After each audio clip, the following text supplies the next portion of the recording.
రాష్ట్ర ప్రభుత్వం స్పష్టంగా బెట్టింగ్ యాప్లు కానీ ఆన్లైన్ బెట్టింగ్ కానీ ఆన్లైన్ రమ్మీ గేమ్ల పట్ల అప్రమత్తంగా ఉండడమే కాదు కఠినంగా వ్యవహరించాలని ఈరోజు రాష్ట్ర ప్రభుత్వం నిర్ణయం తీసుకున్నది.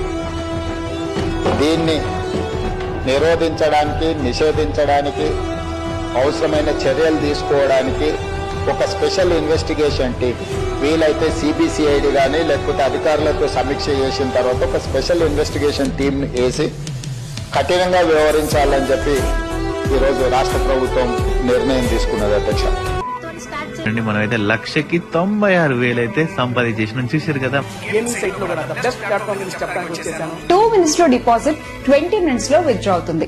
వీటన్నిటిని 100% ఉక్కు పాదంతో అణిచివేస్తాం, ఎంత వాళ్ళున్నా బొక్కలేస్తామనే నిబద్ధతతో మా ప్రభుత్వం పనిచేయబోతుంది.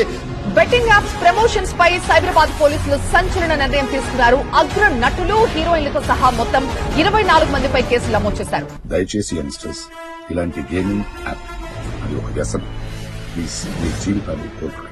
తెలుసో తెలియకో చేసిన తప్పుని మీరందరూ క్షమిస్తారని కోరుకుంటున్నాను. And this say no to betting apps. కొంతమంది ఇన్ఫ్లుయెన్సర్స్ బెట్టింగ్ యాప్స్ ని ప్రమోట్ చేశారు, వాళ్ళలో నేను ఒకదాన్ని. అండ్ ఇప్పుడు ఆపేశాను. దానికి మీ అందరికీ ఎక్స్ట్రీమ్లీ సారీ.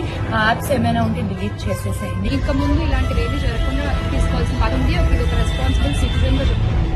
బెట్టింగ్ యాప్స్ పై పోలీసులు కొరడా చూపిస్తున్నారు. 19 మంది బెట్టింగ్ యాప్ ఓనర్లపై కేసు నమోదు చేసిన మియాపూర్ పోలీసులు యాప్ యజమానులే లక్ష్యంగా చర్యలు చేపట్టారు. క్రికెట్ బెట్టింగ్ లో డబ్బులు పోగొట్టుకుని ఓ వ్యక్తి ఆత్మహత్యకు పాల్పడ్డాడు.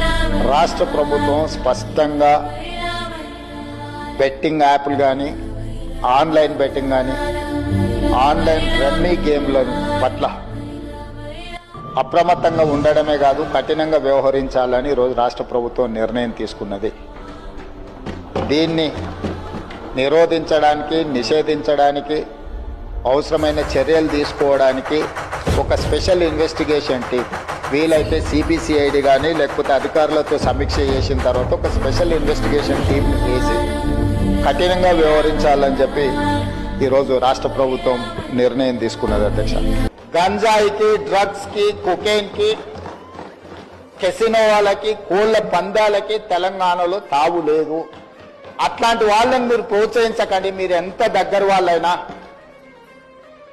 మళ్ళీ నేనేదైనా వివరాలు మాట్లాడితే అట్లెట్లా మీరు ఇట్లెట్లా మీరు కేసు అట్లెట్లా పెడతారు.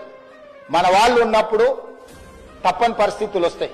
మీకు బాధ ఉండొచ్చు, మీకు బాధ ఉన్నప్పుడు వాళ్ళని అట్లాంటి తప్పులు చేయకుండా ఆపాలి. గతంలో మనది అధికారం ఉన్నప్పుడు చెల్లింది కానీ ఇప్పుడు చెల్లదురా నాయన. ఇప్పుడు ఇట్లా చేస్తే ఊపోది ప్రభుత్వం అని మీరు మంచి చెప్పుకోవాలి. తలుపు మూసి లోపల ఇట్లా